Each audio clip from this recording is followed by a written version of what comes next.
د ما په کوم چې کې د مذهبي کټرپن ده، خو کوس مې د ورکوم جیسن ته هغه د مسلمان کړی مې ده، مسلمان سړی ده، دا ورسره چکر ته هم راغی، خدای پاک جوړ کړي یو بل ته.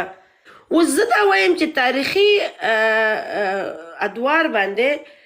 څه رقم زه غواړم چې د نوح علیه السلام د وخت چې دا کونې ورکول په پوره دنیا کې څنګه عام سول. آیا دا یو قوم ورکول چې پوره په دنیا باندې سیلاب عذاب راغی؟ په دې چې عیسویان وایي چې نه، کونه ورکول د